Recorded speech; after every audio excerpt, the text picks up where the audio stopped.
10 minute عادت ہو جائے نا دعا مانگنے کی علیحدہ سے رات کو، حضور نے فرمایا جو فرض نماز کے بعد دعا مانگے اللہ اس کی قبول کر لیتا ہے۔ نبی پاک صلی اللہ تعالیٰ علیہ وسلم نے فرمایا اللہ مسافر کی دعا قبول فرماتا ہے۔ حضور نے فرمایا اللہ مظلوم کی دعا قبول فرماتا ہے۔ حضور نے فرمایا بیمار سے دعا کراؤ اللہ اس کی دعا قبول فرماتا ہے۔ میرے نبی پاک نے فرمایا ماں باپ جب بھی اولاد کے لیے ہاتھ اٹھائیں، ویسے تے بلے شاہ تو آسمانی اڑ دیا ہی پھڑ دیں، جڑا گھر بیٹھا انہوں بڑھیا ہی نہیں۔ حضور فرمانے لگے ماں باپ جب بھی اولاد کے لیے دعا فرمائیں اللہ ان کی دعا کو قبول کرتا ہے۔ آپ اپنا تعلق بنائیں، دعا کے ساتھ، عبادت کے ساتھ، مصلی کے ساتھ رشتہ بنائیں، استغفار پڑھیں۔ صلاح الدین ایوبی صلیبی جنگوں میں تھے، رات کو مسجد اقصی میں نماز پڑھی تو پریشان تھے۔ ایک بزرگ سے ملاقات ہوئی تو وہ کہنے لگے کہ آپ بڑے پریشان ہیں۔ کہنے لگے حضور پریشان اس لیے ہوں کہ پہلے ہی مسلمان کمزور ہے، اب میں نے سنا ہے دشمن کا ایک بحری بیڑا وہ جنگی سامان سے بھرا ہوا آ رہا ہے، تو اب ان کے پاس اور تلواریں اور نیزے آ جائیں گے، مسلمانوں کے پاس پہلے ہی وسائل کی کمی ہے، پریشان ہو کس طرح کر کے مقابلہ کریں گے۔ یہ بات کہتے ہی صلاح الدین ایوبی نے بزرگوں سے کہا حضور آپ بھی دعا کرنا، دعا کی بڑی طاقت ہے۔ میرے نبی پاک نے فرمایا دعا مومن کا ہتھیار ہے، دعا مومن کا، دعا مومن کا۔ حضور نے فرمایا تقدیر کو سوائے دعا کے کوئی چیز نہیں بدل سکتی، دعا مومن کا ہتھیار ہے، یہ کافر کے پاس کوئی نہیں، یہ ہتھیار ہے مومن کا۔ اللہ کرے آپ کو سمجھ آئے، پھر سنیں، کئی بار کہہ چکا ہوں یہ ہتھیار ہے۔ کافر کے مقابلے میں جو تیرے پاس سب سے بڑا ہتھیار ہے وہ دعا ہے۔ دعائیں کرانی چھوڑ دی، کرنی چھوڑ دی، لینی چھوڑ دی۔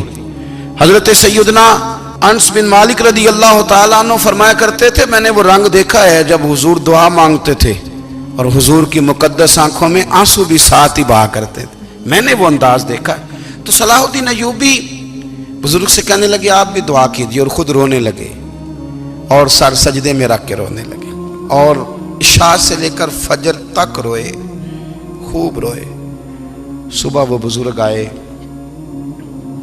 تو صلاح الدین ایوبی کا خوبصورت اور ہنستا ہوا چہرہ دیکھا، کہنے لگے آپ بڑے خوش ہیں، رات تو میں نے بڑے روتے ہوئے دیکھا تھا۔ تو کہنے لگے حضور وہ جو بحری بیڑا آ رہا تھا نا وہ پانی میں ڈوب گیا ہے، اب وہ نہیں آ رہا، ابھی خبر آئی ہے تو میں بڑا خوش ہوں۔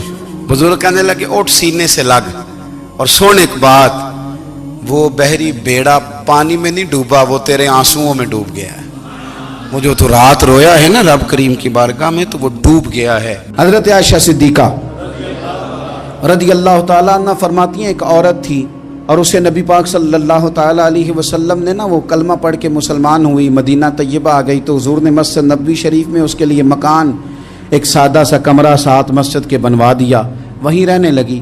اکثر وہ سیدہ طیبہ کے پاس آتی تو حضرت عائشہ صدیقہ رضی اللہ تعالیٰ عنہ فرماتی ہیں وہ بڑی باتیں سناتی اور آخر میں کہتی وہ ہار والا دن بھی بڑا عجیب دن تھا اور میرے رب کی قدرتوں کا دن تھا، وہ بھی بڑا عجیب دن تھا۔ سیدہ عائشہ صدیقہ رضی اللہ تعالیٰ عنہ ایک دن فرمانے لگی کہ تو ہار والے دن کا بڑا ذکر کرتی ہے، وہ کیا دن تھا؟ تو خاتون کہنے لگی اماں جی وہ دن تھا جب میرے رب پر بھروسہ اور مضبوط ہو گیا، جس دن میرا اپنے رب پر توکل اور بڑھا، میرے ایمان میں یقین میں اور پختگی آئی۔ کہنے لگی میں ایک گھر کی کنیز تھی، نوکرانی تھی، اس گھر میں ایک بچی تھی جس کے پاس سونے چاندی ہیرے جواہرات کا ہار تھا۔ اس زمانے میں نا چمڑے کے اوپر لوگ ہیرے جواہرات لگاتے تھے، کئی دفعہ سرخ رنگ کے چمڑے پہ لگائے جاتے تھے، وہ بچی پہنتی تھی تو کہتی ہوں بچی کے اس نے اتار کے رکھا یا اس سے گرا وہ ہار تو چیل اسے اٹھا کے لے گئی گوشت سمجھ کے اور میرے سامنے اٹھا کے لے گئی۔ گھر والوں نے مجھ سے پوچھا، یہ بخاری میں موجود ہے، گھر والوں نے پوچھا مجھ سے کہ وہ ہار کہاں ہے تو میں نے کہا چیل اٹھا کے لے گئی۔ گھر میں کچھ چوری ہو جائے تو سب سے پہلا الزام کس پہ لگتا ہے؟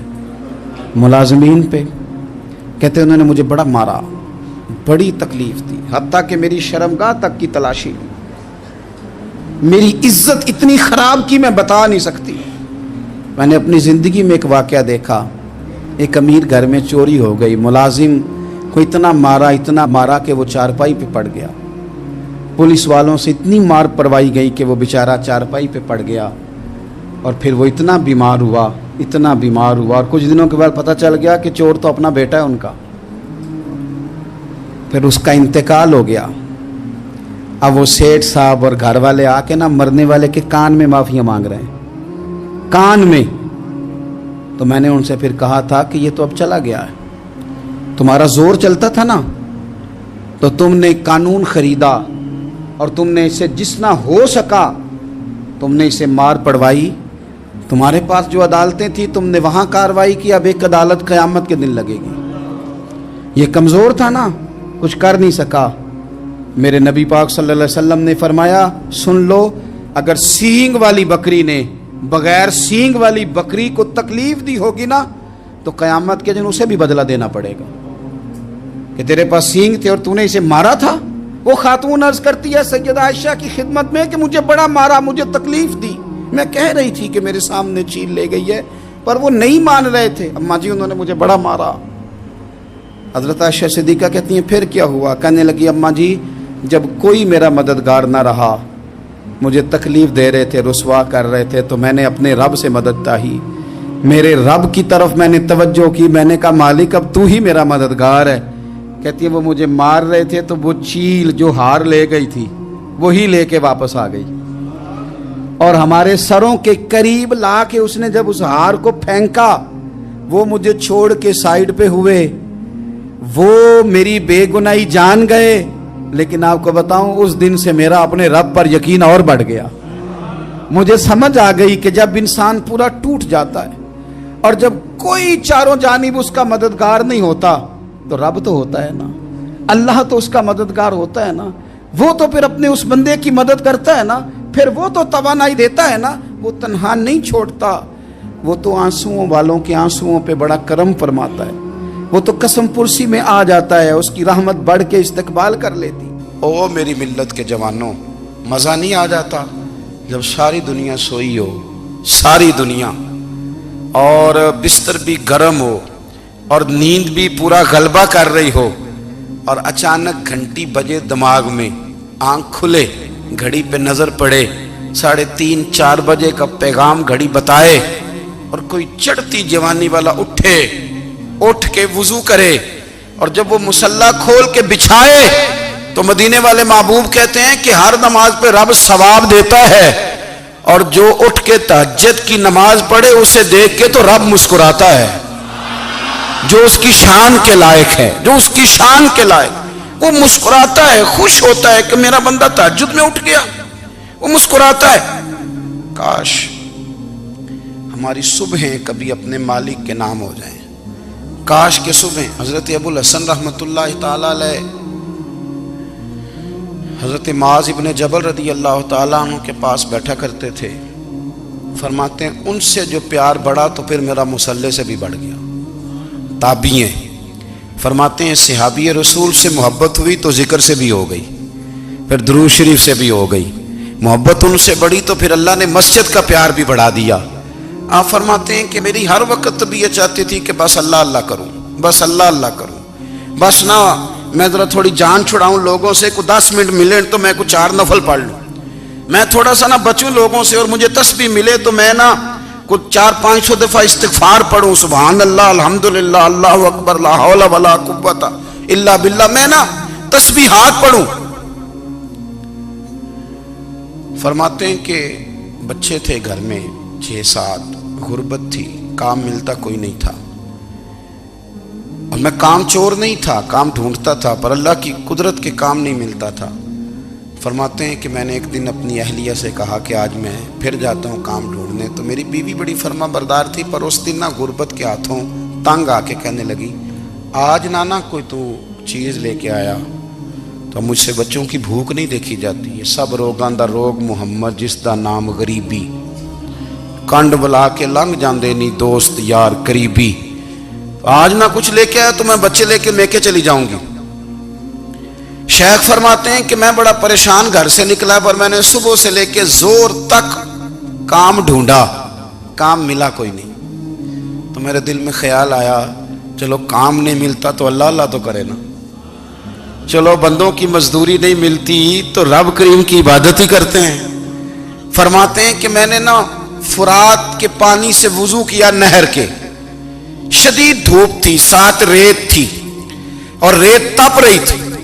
میں نے اپنا رومال وہیں مصلی کے طور پر بچھا لیا اور فرماتے ہیں کہ زور سے لے کر عصر تک نماز پڑھی, دھوپ بھی پورے زور پہ پر میرے سجدے کا ذوق بھی پورے زور پہ. فرماتے ہیں سورج بھی چمک رہا ہے اور رب کی عبادت کا ذوق بھی پورے زور پہ. میں سجدہ کروں تو پھر میرا اٹھانے کو جی نہ چاہے. میرے استاد لکھا کرتے تھے, یہ ان کا شعر ہے, وہ کہا کرتے تھے مجھے سوز دے, مجھے ساز دے اور مجھے نیم شب کا نیاز دے, دم سجدہ خود کو میں توڑ دوں, مجھے ایسا ذوق نماز دے. اور میں تیری بہار کا پھول ہوں, میں کھلا بھی ہوں تو تیرے لیے, مجھے میری شاخ سے توڑ لے, مجھے اپنی زلف کا ناز دے.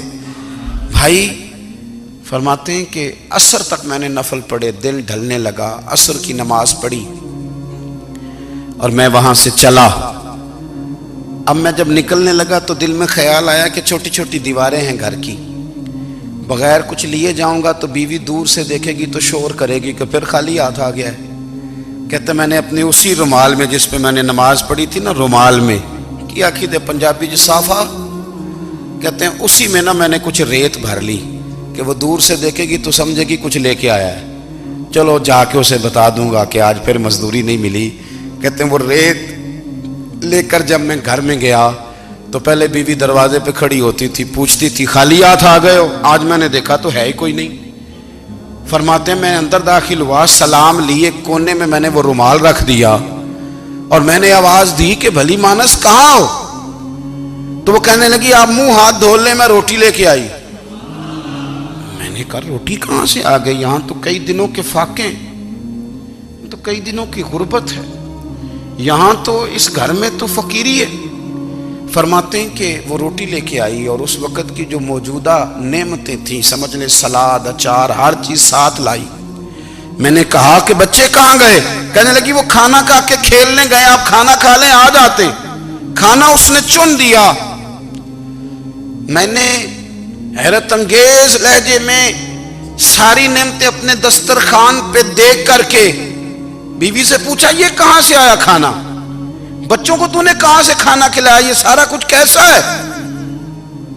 تو کہنے لگی پتہ نہیں آج آپ کس کریم کی مزدوری کرنے چلے گئے تھے, پتہ نہیں کس کریم کی, میرے گھر میں تو اتنی نعمتیں آئی ہیں کہ مجھ سے سنبھالی نہیں جا رہی, اتنا اناج ہے, اتنا گندم ہے, کس کریم کے دروازے آج چلے گئے تھے.